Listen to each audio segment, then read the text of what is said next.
So I'd like to thank everybody here to come for my presentation on long-acting injectables and first-break psychoses. Appreciate all the stakeholders involved. And here, the local Mental Health Advisory Council, mayors here, some county commissioners, people from the Mental Health Center, law enforcement. Really, it's good to see you all here. And psychiatry from Chaudere, one of the main psychotherapists for the local Mental Health Center. Again, thank you for coming.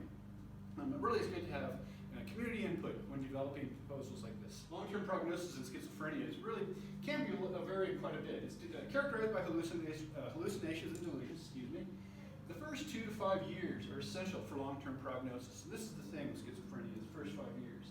Relapse is destructive to brain anatomy and function. And the main reason people will have relapse is they don't adhere to their medication regimen. Brain tissue is destroyed? Yes, that's right. Brain tissue is destroyed. Well, we certainly want to prevent this adverse health outcome. Injectables, every 2 to 4 weeks, it will help that. They decrease relapse. It's been shown all over the place that will decrease relapse.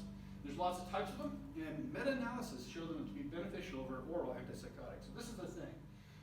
I guess I should say, as this project targets the general population, it is a public health situation, really. It's not a clinical situation for one-on-one, even though it does include that. It really is a public health situation that we're addressing. On the intervention ladder, what we're going to do here for the public health component is we're going to have education, provide education with patients, parents, and physicians, and nurse practitioners as well. So they will learn about long-acting injectables. And then we change the default to long-acting injectables early in treatment. For your proposal, will you include both psychiatrists and APRNs? Yes, we'll have both psychiatrists and advanced practice nurses involved. This is a participatory project, and we try to get as many people involved as we can. Thank you. Oh, you want to know about the intervention ladder? Okay, yeah, well, intervention ladder is this idea where they have different rungs where public health can intervene on the population. And one is just about education, and the next one, another one is changing default. And it goes clear up from doing nothing to actually secluding people from the general population. But I don't think we need to do that here. We're just mainly going to have the changing default. So it doesn't really change anything as far as treatment is concerned. It's still voluntary, etc. It's just that we'll use this earlier. So we're going to have program evaluation as well, of course. This is part of the overall situation. We're going to measure admissions to Montana State Hospital, compare that to other regions in the state. So we're planning on just using one region, probably the western Montana region, and then compare to all the other regions to see if this intervention makes a difference. So we need to have enough participants to have a power consideration statistically. We'll have follow-up providers on housing status, etc. So we're going to have surveillance, both passive surveillance, where the physicians will let us know what's going on, and active surveillance, where we reach out to the different providers to try to see if they're following through. Funding-wise, it's mainly Medicaid, so again, it's not going to be anything different. But we're also going to talk to the pharmaceutical companies to make long-acting injectables. Wouldn't that be a conflict of interest?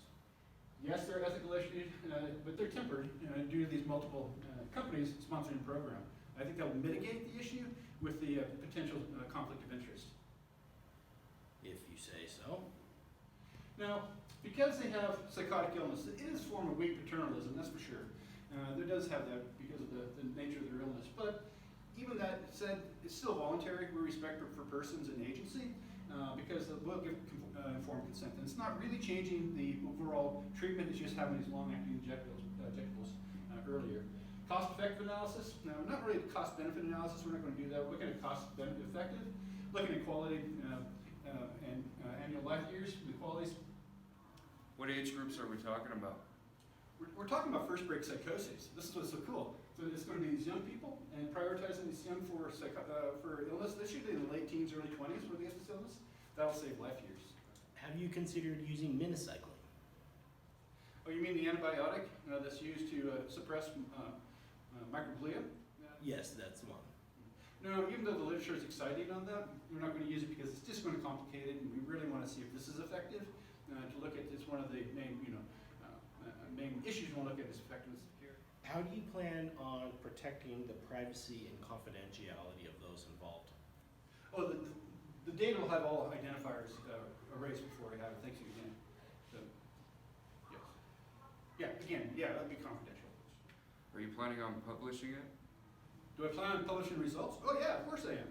mean, this could be really cool. I'm trying to get publishing, even though it might be negative, I'm still gonna publish it, because there's another ethical issue that we haven't really talked about. Science tends to not publish negative results. That's really it. You talk about statistical power, and even comparison groups. This sounds like human subject research. Well, I guess it's quasi-experimental. Determining where public health and ends and research starts can be kind of blurry, especially with surveillance, which is what we're doing. Yeah, I'll get IRB consultation. Good, I move pending the consultation of the IRB approval. I'm giving your support. I second. Thank you all. I really appreciate this. This is going to be great.